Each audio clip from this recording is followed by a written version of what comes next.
Hi guys, my name is Catherine and welcome to my YouTube channel that I tell true stories. My story today is about what happens to the women who get pregnant and they're not married in the Gulf. What happens to them? As strict as the Gulf countries are, we still have, promiscuity going on because the people are still prostituting and doing all sorts of things for them to make money, so they call it. If you look at most of the women in the Gulf, majority of them are single mothers. Most of them because maybe they fell into the trap of wanting to get married because they never had jobs. So they thought that if they get married, that will solve their problem because somebody will be taking care of them. But in the end, they end up being rejected by the man who married them or who was staying with them. And then they have babies. And most of them leave their babies back at home with their grannies and come to work in the Gulf. And some of them got babies maybe when they were prostituting in the name of trying to get money, and then they got the babies and left them back at home. And some of them were cheated by their boyfriends and got babies. But the thing is, as I say, you can remove you can, what do they say? You can take a cow to the river, but you cannot force it to drink the water. Or you can remove a person from the village, but cannot remove the village from the person. So when these same people come to the Gulf, no matter how strict the rules are, somehow they will end up in the same scenario. If they were prostitutes back at home, they will do the same here. And some of them actually, it's a kind of a influence, kind of competition, like uh, most of the people here, let's say, they just like changing phones because they can buy the gadget. And so here comes somebody also who's not earning so much but wants to keep up with the trend, peer pressure. And so will do all sorts of things to get extra money just to buy these gadgets, just for show. But are they necessary? Are they necessary? Or, you know, they say what is forbidden is sweeter. So alcohol not is actually forbidden in the Gulf, uh, in houses if you don't have a license. I mean, they try to limit as much as possible the use of alcohol. So unless you have a license, then you can get alcohol. But once some people find alcohol in places that is not supposed to be, they will drink to the maximum just because they managed to get hold of a forbidden item. So they'll make proper use of it, get drunk and forget about themselves and get into, affairs that they live to regret. Now, let's get to the story of what happens to the women who get pregnant. And this is just one of the true stories that happened to some ladies. Here comes a lady. She's a Kenyan, yes, and she was working in one of the prestigious hotels, five stars hotels in the Gulf, and Let's just be realistic. She was working in a five-star hotel in Doha, in Qatar. So just because they are now free,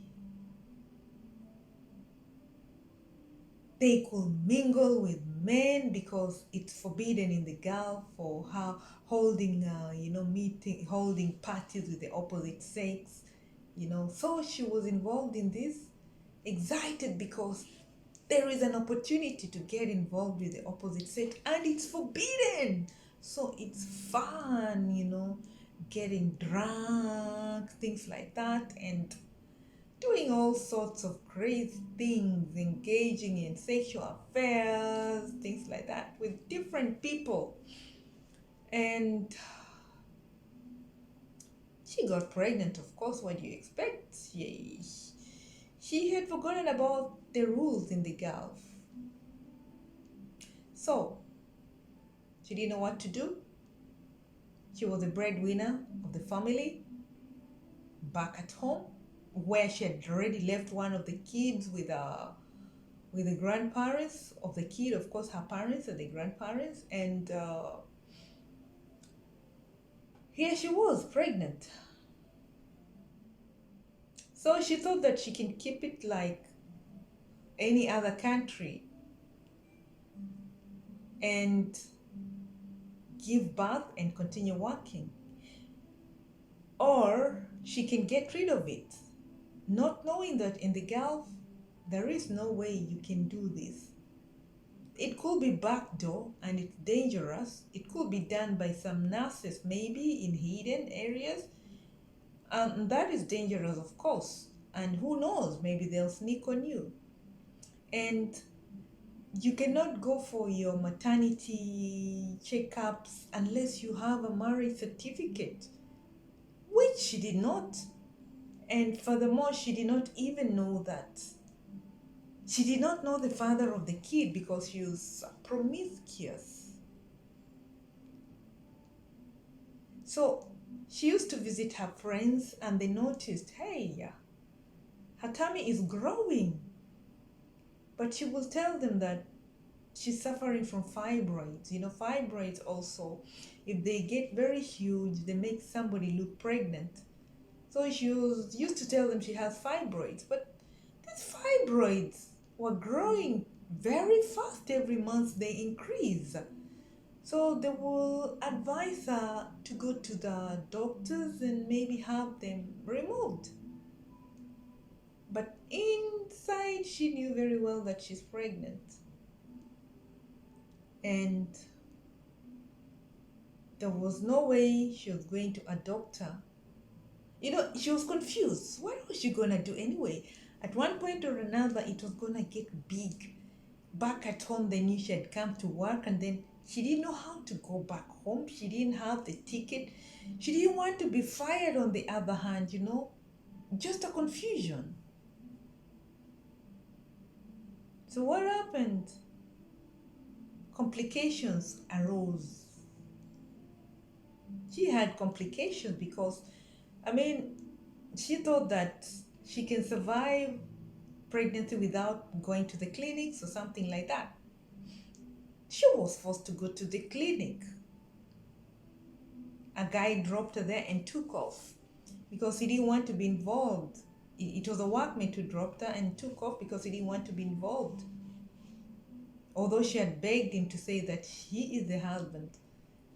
And even if he was to say that, they had to produce a marriage certificate. That is how strict they are in the Gulf countries.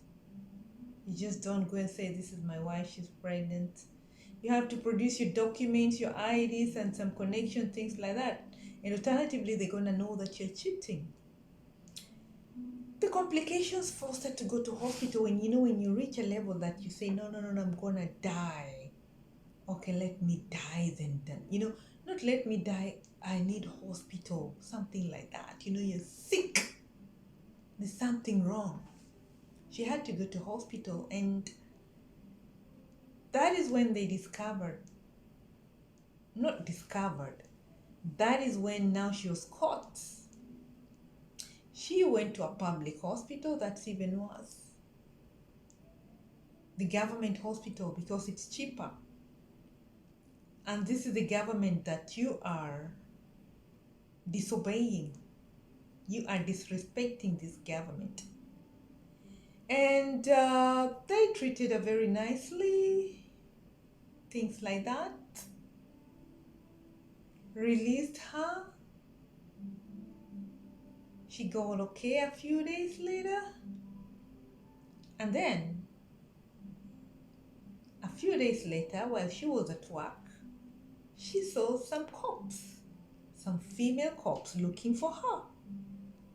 She'd even forgotten why they're looking for her. No, she didn't know why they're looking for her because she thought she had escaped the hospital, she'd been treated, so released, and so she thought everything is cool. But the hospital authorities had alerted the police that there is somebody pregnant here and is not married. So that happened. They came for her at work, and that's when the workmates and not the workmates, that's when the managers at work knew that she's pregnant. I mean, I don't know how they never realized, and yet her tummy was quite big, like 5 months or something of the sort. She was collected by the police and taken to jail. They asked her once again for the documents, she could not produce. They asked her if she's married, she could not say. They asked her who the man is, she could not say either. So they came to a conclusion. She is a prostitute, which is not supposed to be. Illegal. Plus, I don't know how they call it, but pregnant out of wedlock in the Gulf. Imprisonment and then deportation was supposed to follow. So what happened is the company felt so sorry for her, her countrymates were so excited, in the Gulf, I don't know, your countrymates somehow become your enemies. It's very funny. Instead of coming together, they hate each other. That's how it is. For some reasons that are not known. If anybody knows, put in the comments. So they collected her, took her to the police, but she was very lucky the company intervened and asked for her deportation instead of imprisonment. Otherwise, she could have stuck in the prison for some months, or I don't know what the penalty is before she's deported back to her country. But alternatively, she was deported, So people were thinking that this is just a story, these are just rumors, it cannot happen. You'll just be, it can't happen. That's what they think. But it happened. She was deported because she got pregnant out of wedlock. And others have gone to the extent of like running on a treadmill hoping to have a miscarriage. Imagine. So if you have a miscarriage and then you're taken to the hospital, of course you'll need to end up in the hospital. And what's the questions? You will be asked the questions of your marriage certificate, because if you had a baby, that means that if you miscarried, it means you got pregnant, and that means that you must be having a husband somewhere. So that's how it is. There could be some underground abortions that we could not know about that are going on, because we have nurses, of course, and not all of them are straight. Some are very corrupt, like in any other country, because they're foreigners actually. They're foreigners. Just like you might be having, we have illicit brews also, which are normally rounded up, things like that. So these things of people trying to catch up with the other standards, you have this, I also need to have it, even if I cannot afford it. Is it necessary? Is it necessary really? And this thing of They believe that you need to be in a relationship. This is the in thing here. You need to be in a relationship, otherwise, you are alone, you're not like anyone else, things like that. And most of the guys here, like, they have wife back at home, but they just hang around with the women, and when they make them pregnant, they dump them. And the women have to face the consequences by either leaving the country or living in prison. So if you like my content, like, share, and subscribe. Ciao!